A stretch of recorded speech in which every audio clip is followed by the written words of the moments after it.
கவலைப்படாம இரு. அந்த நான் இந்த நாள் தான்.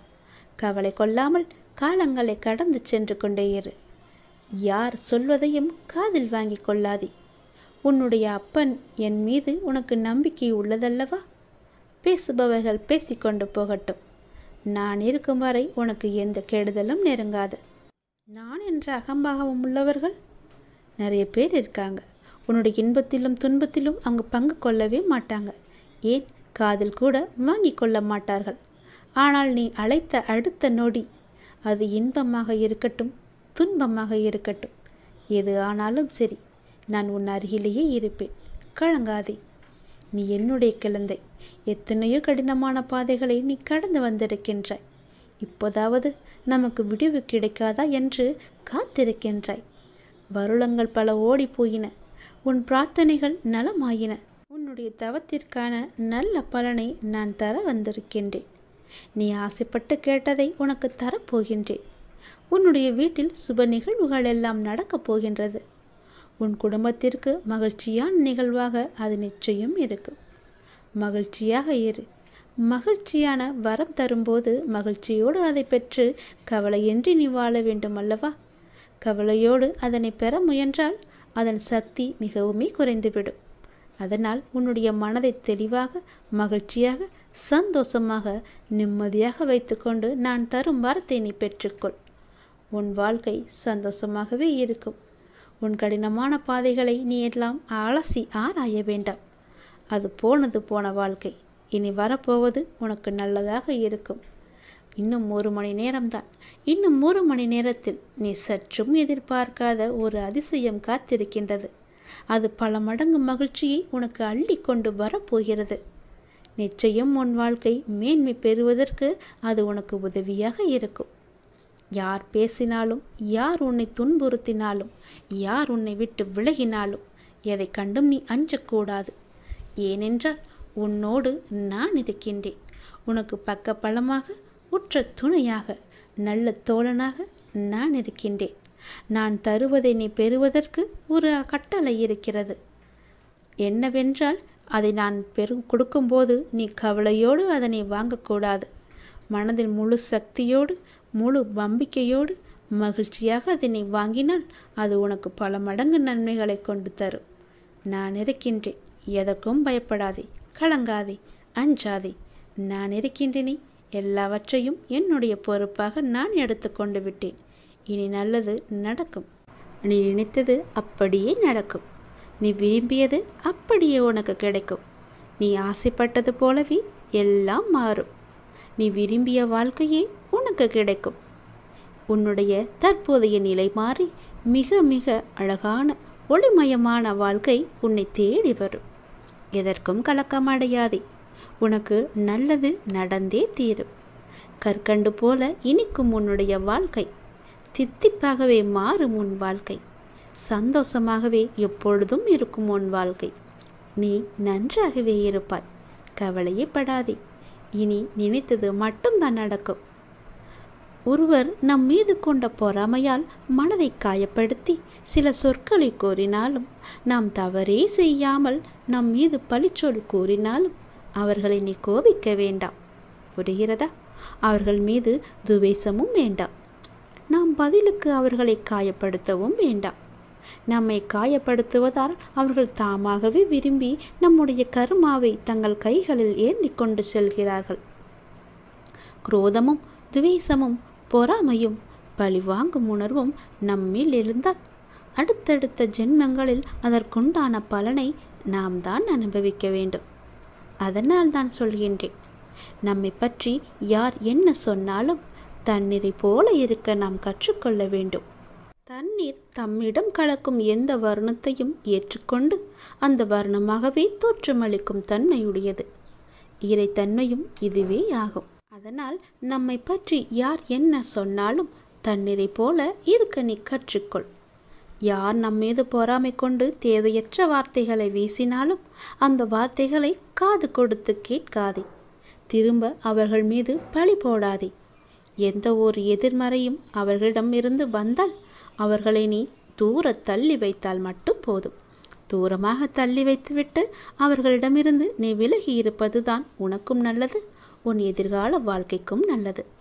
இது எல்லாம் நடந்தால் மட்டுமே எல்லாம் மாறும். நீ நினைத்ததும் நடக்கும்.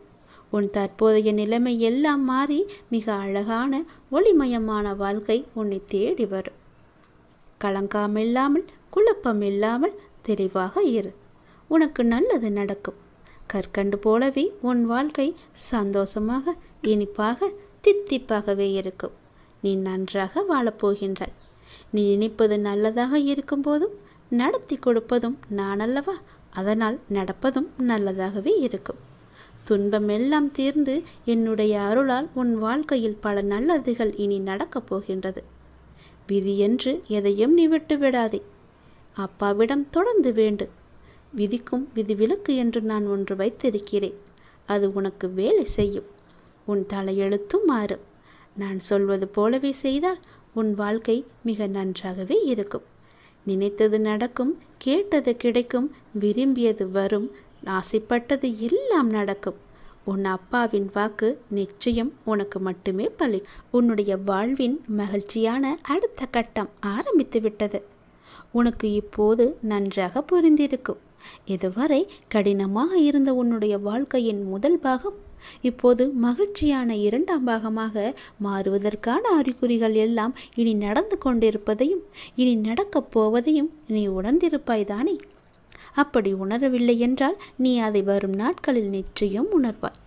உன்னுடைய வாழ்வின் அடுத்த கட்டம் மிக மகிழ்வாகவே இருக்கும். உனக்கு பிடித்த மாதிரியே இருக்கும். உன் வாழ்க்கை முடிந்து போகவில்லை. இனிமேல்தான் ஆரம்பிக்கப் போகிறது. சந்தோஷமாக மாறப்போகிறது. ராஜ வாழ்க்கை உனக்கு ஆரம்பித்து விட்டது. நீ மகிழ்ச்சி கொள்ளப் போகிறாய். இனி துயரம் என்பதே உனக்கு இருக்காது. நீ எப்போதும் எதையும் யாருக்காகவும் விட்டு கொடுக்க கூடாது. எப்போதும் எதையோ நீ பறிகொடுத்தவர் போலவும் உன்னுடைய முகத்தை நீ வைத்திருக்கவும் கூடாது. மலர்ந்த முகத்தோடு நீ இருக்க வேண்டும். மகிழ்ச்சியான நிகழ்வுகள் எல்லாம் இனி நடக்கப் போகின்றன அல்லவா? உன்னுடைய இல்லத்தில் மகிழ்ச்சி அதிகரிக்கப் போகிறது அல்லவா? நீ கொஞ்சம் பொறுமையாக கவனத்துடன் நடந்து கொண்டால் போதும். மகிழ்வான பல நிகழ்வுகள் எல்லாம் நடக்க இருக்கின்றன. மலர்ந்த முகத்தோடு நீ ஏற்றும் தீபம் உன்னுடைய வாழ்வில் அடுத்தடுத்து மகிழ்ச்சியை கொண்டு வரப்போகின்றது. நீ ஏற்றும் தீபத்தின் மூலம் உன்னுடைய வாழ்க்கையில் உள்ள இருளெல்லாமே அகலப் போகிறது. நீ என்னிடம் வந்தாய். உன் மனக்குறையை எல்லாம் என்னிடம் சொன்னாய். உன்னால் சொல்ல முடியாத அளவுக்கு கூட நீ தவித்து நின்றாய். உன் மனச்சுமையை உன்னால் இறக்கி வைக்க முடியாத அளவுக்கு உன்னுடைய மனம் பாரமாக இருக்கின்றது. ஆனால் நீ என்னுடைய கோவிலின் படியில் காலெடுத்து வைத்த அடுத்த நிமிடமே நானே உன்னை கவனித்தேன். உன்னுடைய மனப்போக்கை கவனித்தேன். நீ விரும்பிய ஒரு மாற்றத்தை நீ கேட்காமலேயே நான் உனக்கு தரப்போகின்றேன். அதை கண்டு நீ மகிழ்வாக, விரைவாக, சந்தோஷத்தில் நனையப் போகின்றாய். எப்போது என்று கேட்காதே. நிச்சயம் நடக்கும். உனக்கு வெற்றி கிடைக்கும் நேரம் வந்துவிட்டது. வருந்தாதே, கவலைப்படாதே. உன் வாழ்வில் நான் இருக்கின்றேன் என்பதை நீ சுத்தமாக மறந்து விட்டாய் என்றால் உன் வாழ்வில் நல்லது நடக்காமல் கூட போகலாம். உன்னுடைய வாழ்வில் கடவுள் இருக்கிறார். தெய்வம் எனக்கு துணை இருக்கின்றார். நான் வணங்கும் அப்பா என் கூடவே இருக்கின்றார். என்னை சுற்றி பாதுகாத்து கொண்டே இருக்கின்றான் என்ற நம்பிக்கை உனக்குள் இருந்தால் உன் வாழ்க்கையின் அடுத்த கட்டம் மிக மகிழ்ச்சியாக இருக்கும். நான் சொல்வது சத்தியமாக பழிக்கும். உன் அப்பாவின் வாழ்க்கை நிச்சயம் பழிக்கும். ராஜ வாழ்க்கை உனக்கு ஆரம்பிக்கப் போகிறது. துயரமே இனி உனக்கு கிடையாது. உன் வாழ்க்கை முடியவில்லை, இனிதான் ஆரம்பம். அடுத்த கட்டம் மிக சந்தோஷமாக இருக்கும். நல்லது நடந்து கொண்டே இருக்கும். உனக்கு கூடிய சீக்கிரமாகவே நிலையான வருமானத்திற்கு நான் ஒரு வாய்ப்பை தரப்போகின்றேன். அது அதிர்ஷ்ட வாய்ப்பு உன் வீட்டின் கதவை தட்டப் போகின்றது. அதை பயன்படுத்தி உன்னுடைய வாழ்க்கையில் நீ எப்படியெல்லாம் முன்னேற வேண்டும் என்று ஆசைப்படுகிறாயோ தயங்காமல் நீ முன்னேறி கொண்டே போ. இனி உன் வாழ்க்கையில் ஏற்றம் மட்டுமே இருக்கப் போகின்றது. என் ஆசீர்வாதம் உனக்கு என்றுமே இருக்கு. கவலையே படாதே. கடவுள் எப்பொழுதுமே உடைந்த பொருட்களை மிகவுமே அழகாக பயன்படுத்தி விடுவார். உடைந்த மேகங்கள் தான் மழை பொழியும். உடைந்த நிலம்தான் உழும் வயலாகும். உடைந்த நெல்தான் விதையாகும். உடைந்த விதைகள்தான் புதிய செடிகளுக்கு வாழ்க்கை கொடுக்கும். அதனால் எப்போதாவது நீங்கள் உடைந்து நொறுங்கினால் நம்புங்கள், கடவுள் உங்களை பெரிய விஷயத்திற்கு தயார்படுத்துகிறார் என்று. உனக்குள் இருக்கும் மனக்குழப்பம் நான் உணர்ந்து கொண்டேன். அதற்கு நீ தீர்வை தேடிக்கொண்டிருக்கிறாய் என்பதையும் நான் அறிந்து கொண்டேன். அந்த தீர்வை நான் தருகின்றேன். என்னை சரணடைந்த உன்னை கவலைப்பட செய்து விஷயங்களிலெல்லாம் மீட்டு இழுப்பேன். கவலைப்படாதே, தைரியமாக இரு, நம்பிக்கை இழக்காதே. உனக்கு துணையாக நான் எப்போதும் வந்து கொண்டே இருப்பேன். நீ யார் என்பதை மீண்டும் அனைவருக்கும் புரிய வைப்பேன். சின்ன சின்ன குழப்பங்கள் வரும், ஆனாலும் உன்னை நான் மீட்டு நீ செல்ல வேண்டிய சரியான வழியில் உன்னை செல்ல நான் உனக்கு துணை இருப்பேன். அனுமதியும் தருவேன். என் நாமத்தை உச்சரித்து கொண்டே இரு, எல்லாமே தானாகவே சரியாகும். உனக்கு கூடிய சீக்கிரம் நிலையான வருமானம் வேண்டுமென்று நீ ஒரு முயற்சி செய்து கொண்டிருக்கின்றாய். அந்த முயற்சி வெற்றி பெறுமா அல்ல இப்படியே போய்விடுமா என்று எண்ணத்திலேயே இருக்கின்றாய் அல்லவா? நிச்சயம் அது வெற்றி பெறும். அது உனக்கு பல மடங்கு லாபத்தையும் கொடுக்கும். உன் கர்ம வினைப்படி உனக்கு விதிக்கப்பட்ட வாழ்வில் சில உறவுகளை கையாள்வது கடினமாகத்தான் இருக்கும். அவர்கள் அவ்வப்போது சுயநலமாக நடந்து கொள்வதை பார்த்து நீ கவலைப்பட்டு கொண்டிருக்கின்றாய். நீ எங்கும் போக வேண்டாம். எதுவும் உன்னுடையது இல்லை. உன் வினைக்கேற்ப எல்லாம் உன்னிடம் வந்து இருக்கும். மாயைகள் புரிந்து கொள். தியானத்தை பழகு. நீ இறை சிந்தனையை வளர்த்துக்கொள். தியானம் உனக்கு நிச்சயம் உனக்கு உதவும். துன்பத்திலிருந்து உன்னை காத்து இறுதி வரை உன் வாழ்வை நீ கடக்க உதவும். என்னிடம் நீ கூறிவிட்டாய் அல்லவா? அதற்கு பிறகு எதை பற்றி நீ சிந்தனை செய்து உன் மனதை நீ குழப்பிக் கொண்டிருக்கின்றாய்? சிந்தனையில் சில மணி நேரம் இருக்கச் செய். ஆனால் அது உனக்கு நன்மையா என்று யோசித்து செய். உனக்கு நல்லது நடக்கும். உன் வருமானத்திற்கு நானே பொறுப்பெடுத்துக் கொள்கிறேன். கவலைப்படாதே, அது உனக்கு நிலையான வருமானமாக இருக்கும். நான் தரும் அதிர்ஷ்ட வாய்ப்பை நீ பயன்படுத்தி கொண்டால் உன் வாழ்க்கை மிக நன்றாகவே இருக்கும். பயன்படுத்திக்கொள்.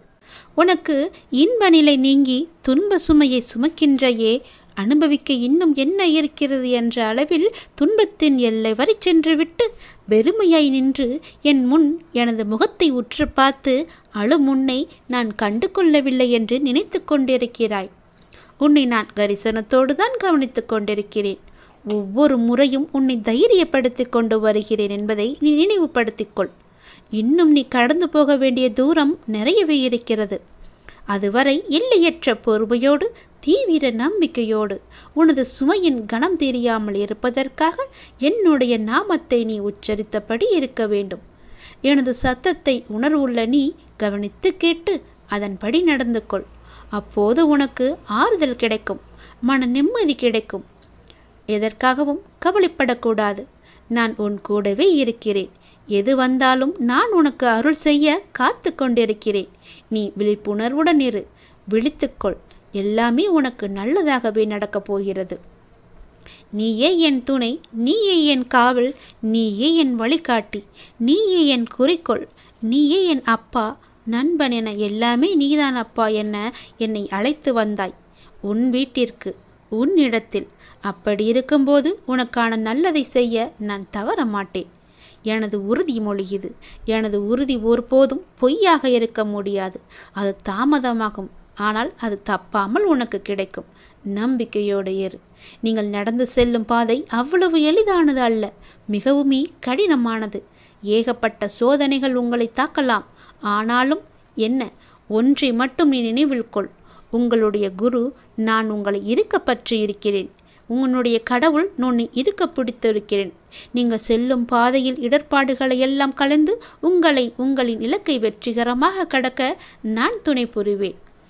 நீங்கள் முழுமையாக நம்பும் நான் உனக்கு எல்லாவற்றையுமே செய்ய காத்து கொண்டிருக்கிறேன். இனி உன்னுடைய வீட்டில் நீ கேட்டபடியே எல்லாமே நடக்கப் போகிறது. உன் வீட்டில் மங்களகரமான நிகழ்வுகள் எல்லாம் நடைபெறப் போகிறது. நீ அதற்கான முயற்சியை செய். உன்னுடன் இந்த இறைவன் கடவுள் நான் இருந்து உனக்கு நடக்க வேண்டிய எல்லாவற்றையுமே உனக்கு செய்கிறேன். உன் குடும்பத்துடன் நீ ஆனந்தமாக இருப்பதை பார்ப்பதற்காகவே நான் தவித்து கொண்டிருக்கிறேன். மீள முடியாத துன்பத்தில், துயரத்தில், பிரச்சனையில் தவிக்கும் போது உன்னை பக்குவமாக அழைத்து அதிலிருந்து உன்னை விடுவித்தது யார் என்று நினைத்து கொண்டிருக்கிறாய்? நீ முழுமையாக நம்பும் கடவுள் நான் தானே. இறைவன்தானே. அப்படி இருக்கும்போது என் மீது உனக்கு நம்பிக்கை இல்லாமல் எப்படி போகும்? நிச்சயம் உன்னுடைய நம்பிக்கையை நான் வீணடிக்க மாட்டேன். எல்லா ஆபத்திலிருந்து நான் உன்னை காப்பாற்றியிருக்கிறேன், இனியும் காப்பாற்றுவேன். இனி எல்லாமே உனக்கு நல்லதாக மட்டுமே நடக்கும்படி நான் செய்கிறேன். நீ இப்பொழுதே விழித்துக்கொள், விழிப்புணர்வுடையது. உனக்கான மகிழ்ச்சி நிலைத்து இருக்கப் போகிறது. உன்னுடைய மகிழ்ச்சியை தக்க வைத்து கொள்ள இப்போதே சுதாரித்துக்கொள். உரசாமல் வைரத்தை பட்டத்திட்ட முடியாது, நெருப்பிலிடாமல் தங்கத்தை தூய்மைப்படுத்த முடியாது. அதுபோலத்தான் நல்லவர்கள் சோதனைக்கு உள்ளாவார்கள், ஆனால் வீழ்ந்து விட மாட்டார்கள். சோதனை என்பது அவர்களை துன்புறுத்தும் விதமாக இருக்காது, மேலோட்டமாகவே அழைத்துச் செல்லத்தான் உனக்கு துணையாக உன் பக்கத்தில் நான் இருக்கிறேனே, உன்னுடைய அப்பாவாக. முன்னேற்றமே இல்லாமல் இருக்கிறதே என்ற மனோபாவத்தை நீ விட்டொழி. மெதுவாக முன்னேறுவது எவ்வளவோ மேல் என்ற நிலையில் பயணத்தை தொடரு. ஆளை கொள்ளும் கவலைகளை புறம் தள்ளி ஆளுமையை தரும் தன்னம்பிக்கையை ஆடையாக அணி. எளிதானதை நோக்கி செல்லாதே, சரியானதை நோக்கி செல். வாழ்க்கை ஒரு அற்புத பரிசு, அதை நீ மகிழ்வாக வாழ முயற்சி செய்யுங்கள். என்னுடைய துணையோடு. உங்களை தவிர வேறு எதிலும் நம்பிக்கை கொள்ளும் என் மனதை மாற்றுங்கள் என்று என்னிடம் நீ சொன்னி அழுதாய் அல்லவா? உனக்கும் எனக்கும் முன் ஜென்ம தொடர்பு இருக்கிறது. நம் பந்தத்தின் ஆழம் இது, ஜென்ம ஜென்மமாய் தொடரும் பந்தம். உனக்காக நான் இருக்கிறேன். எல்லாமே மாற்றியமைக்கப் போகிறேன். நலமோடு நல்வாழ்வு உனக்கு காத்து கொண்டிருக்கிறது. சுபமாய் என் ஆசீர்வாதங்களுடன் நீ நிம்மதியாக, நிறைவாக, மகிழ்ச்சியான வாழ்க்கையை நீ வாழ வைக்கப் போகிறேன். உன்னை நீ சந்தோஷமாக இருக்கப் போகிறாய். அதற்கு நானே பொறுப்பு. வாழ்க்கையை எல்லாவற்றிற்கும் ஒரு மாற்று கருத்து வைத்திருக்கிறது, மாற்றம் ஒன்றை வைத்திருக்கிறது. அது நமக்கு பிடித்திருக்கிறதா இல்லையா என்பதை பற்றியெல்லாம் அதற்கு கவலை இல்லை. சூழ்நிலைக்கு ஏற்ப நீ உன் மனதை திடப்படுத்த வேண்டும். 2 வார்த்தை பேச வேண்டிய இடத்தில் அதிகம் பேசுவது தவறு. ஆலோசனை கூறும்போது உன் கருத்தை பிறரிடம் கூறி சொல்வது தவறு. அதுபோல் நேர்மையாக பயணித்து தோற்பதும், முடிந்தவரை போராடிய பின் தோற்பதும் வெற்றி பெற்றதற்கு சமம் என்று அர்த்தம் கொண்டு மீண்டும் மீண்டும் நீ முயற்சி செய். உனக்கு வேண்டியதை பிறரிடம் இருந்து எதிர்பார்த்தால் அது எப்போதும் கிடைக்காது. உனக்கு வேண்டியதை நீதான் முயற்சி செய்து அடைய வேண்டும். வெற்றியா தோல்வியா என்பதல்ல வாதம். ஆடுகளத்தில் இருக்கிறாயா என்பதை மட்டும் நீ அடிக்கடி உறுதிப்படுத்திக்கொள். உயிரை தொங்கும் மாங்காய்க்காக கல்லுயர்த்தும் சிறுவனை நீ கவனித்துப்பார். எரியும் கற்கள் தோல்வியை தழுவுகின்றனவே என்று கைவிட்டு போவதில்லை. கடைசியில் ஒரு காயாவது அவன் கையில் விழும் வரை அதுவரை களைப்படைய மாட்டான். அவன் மனமும் அப்படித்தான், அவனுடைய கரமும் அப்படித்தான். அதுபோல உன் தோல்விகளையே கற்களாக்கி கவனம் சிதறாமல் வெற்றி கனியை குறிப்பார்த்து எறிய கற்றுக்கொள். எத்தனை முறை கல் எறியப்பட்டுகிறது என்பதல்ல கணக்கு, கனி கைவசம் வருகிறதா என்பதில்தான் உன்னுடைய கவனம் இருக்க வேண்டும். வெற்றியை கொண்டாட எவராலும் இயலும். தோல்வியை ஏற்று துவளாது இருக்க ஒரு சிலரால் மட்டுமே முடியும். அந்த ஒரு சிலரில் நீயும் ஒருவனாக இருந்தால் வெற்றி கோப்பையை நீ விரைவாகவே பெற்றுவிடலாம். அது உன் கையிலே கிடைத்துவிடும். வெற்றி முழக்கம் உன் வீட்டு கதவை தட்டும். நான் இருக்கிறேன் உனக்கு, எப்போதுமே உன் கூடவே இருப்பேன். நீ நிச்சயம் முன்னேறுவாய். உன் மனதில் எதிர்காலத்தை பற்றிய பயம் என்றாயிருந்தால் அதை தூக்கி எறிந்துவிடு. எனக்காக என்னுடைய அப்பா, என்னுடைய இறைவன், என்னுடைய குரு எனக்காக இருக்கிறார் என்ற நம்பிக்கையோடு இரு. எல்லாவற்றையுமே தூக்கி எறிந்துவிடு. உன்னோடு நான் இருக்கிறேன். பக்க பலமாக, உற்ற துணையாக, உற்ற தோழனாக, நல்ல நண்பனாக, உனக்கு உறவினராக, உற்றாராக, எல்லாமாக நான் இருக்கிறேன். பிறகு எதற்காக நீ கலங்க வேண்டும்? எல்லாமே உன்னை தேடி வரும்படி நான் செய்கிறேன். எல்லா பொறுப்பு நானே எடுத்துக்கொள்கிறேன். நீ நன்றாகவே இருப்பாய். யார் யாருக்கு என்ன தேவை என்பது அப்பாவுக்கு தெரியும். அதை அவர்களுக்கு கண்டிப்பாக கொடுப்பார். இங்கே தேவையானது பொறுமையும் நம்பிக்கையும் தான். பொறுமையோடு காத்திருந்தால் அவர் அருள்மழை நிச்சயம் உங்கள் மீது பொழியும். அது நாம் எதிர்பார்த்ததற்கு மேலாகவே இருக்கும். நாம் செய்யும் காரியங்களின் பலனையே நாம் திரும்ப அடைகின்றோம். நல்லதாக இருக்கட்டும், அது கெட்டதாகவும் இருக்கட்டும். நல்லதும் கெட்டதும் நம் செயல்கள் மூலமே நமக்கு விளைகின்றது. முன் செய்த பாவ புண்ணிய பலன்களை நாம் இன்று அனுபவிக்கின்றோம். கலங்கக்கூடாது. நான் இருக்கிறேன் என்று உன் மீது நம்பிக்கை வைக்க வேண்டும். என் மீதும் நீ நம்பிக்கை வைக்க வேண்டும். உன்னோடு எங்குமே எப்போதுமே நான் இருக்கிறேன் என்ற நம்பிக்கையை நீ வைக்க வேண்டும். நீ சொல்லாமலேயே உன் பிரச்சனைகளை நான் அறிவேன். எந்த ஒரு மனதில் அன்பும் அக்கறையும் நிறைந்திருக்கிறதோ அந்த மனம் பிறர் துன்பம் உணரும் தெய்வீகமாகும் என்பதை நீ உணர்ந்து கொள். நாம் செய்யும் காரியங்களின் பனையே நாம் திரும்ப அடைகின்றோம். நல்லதும் கெட்டதும் நம் செயல்கள் மூலமே நமக்கு திரும்ப கிடைக்கின்றது. நீ இன்று ஒரு நல்லது செய்தால் அது பல மடங்காக நல்லது உனக்கு கிடைக்கும் எதிர்காலத்தில். நீ இன்று ஒரு துன்பம் சிறிதளவு செய்தால் அது பல மடங்காக பல துன்பமாக உனக்கு பெருகி வரும். அதனால் இன்றே நீ நல்லது செய்ய முற்படு. முன் செய்த பாவ புண்ணிய பலன்களை நாம் இன்று அனுபவித்துக் கொண்டிருக்கிறோம். கர்மா என்ற மூலம் கலங்காதே. நான் இருக்கிறேனே உன்னோடு எங்குமே எப்போதுமே. உன் வாழ்க்கையில் நீ எங்கும் எதையும் தேடிச் செல்ல வேண்டாம். உனக்கான அனைத்தும் நிறைந்த விஷயங்களாய் நான் உன்னுடன் இருக்கின்றேன். மற்றவர்களை நம்பி வாழ்வது சுயமரியாதை இல்லை என்று நினைக்கும் போது என் குழந்தை என்னிடம் மட்டும் உரிமையாக கேட்பதை பார்த்து நான் ஆனந்தப்படுகிறேன். நீ என்னை அப்பாவாக பார்ப்பதால் தானே என் மீது முழு உரிமை வைத்திருக்கிறாய். என் குழந்தைக்கு என்ன தேவை என்பதை நான் பார்த்து பார்த்து அள்ளி அள்ளி கொடுத்து வாழ வைக்கப் போகிறேன். அப்பா, எனக்கு பிறர் உலகப் பொருட்கள் மீது எல்லாம் எனக்கு கவனம் வேண்டாம். நான் உங்களையே எண்ணி வாழ வேண்டும் என்று நினைக்கும் என் பிள்ளையை என் உயிராய் நான் தாங்குவேன். உன்னை உனக்கான நிழலில் நான் வாழ வைப்பேன். உனக்கான சாம்ராஜ்யத்தை நான் உருவாக்கி காமிக்கின்றேன். அனைத்தும் உன் வாழ்வில் வெகு விரைவில் கிடைக்கப் போகிறது. நீ கேட்டது உனக்கு கிடைக்கப் போகிறது. உன்னுடைய வளர்ச்சி என்பது வானத்தில் மின்னும் நட்சத்திரமாய் ஜொலிக்கப் போகிறது. உன் சிரிப்பில்தான் என்னுடைய சந்தோஷம் இருக்கின்றது. உனக்கான வானமாய் நான் உன்னிடத்திலும் உன் வாழ்க்கையிலும் நான் எங்குமே உன்னை சூழ்ந்து இருப்பேன். உன்னை உன் வாழ்வில் ஜொலிக்க வைப்பேன். நீங்கள்தான் என் உயிர். உன் அன்பில்தான் என்னுடைய நிம்மதி இருக்கின்றது. உன்னை என் உயிராய் நான் காத்து கொண்டிருக்கிறேன். இனி எல்லாமுமாக உனக்கு நான் எப்பொழுதுமே இருப்பேன். நீ எல்லா வளமும் பெற்று சீரும் சிறப்புமாக வாழப்போவதை நான் கண்குளிர பார்க்கப் போகிறேன். உனக்காக உன்னுடைய எல்லாம் வல்ல இறைவன் நான் இருக்கிறேன். என் துணை என்றும் எப்போதும் எங்குமே உனக்கு என்று நீ சந்தோஷமாகவே வாழ்வாய்.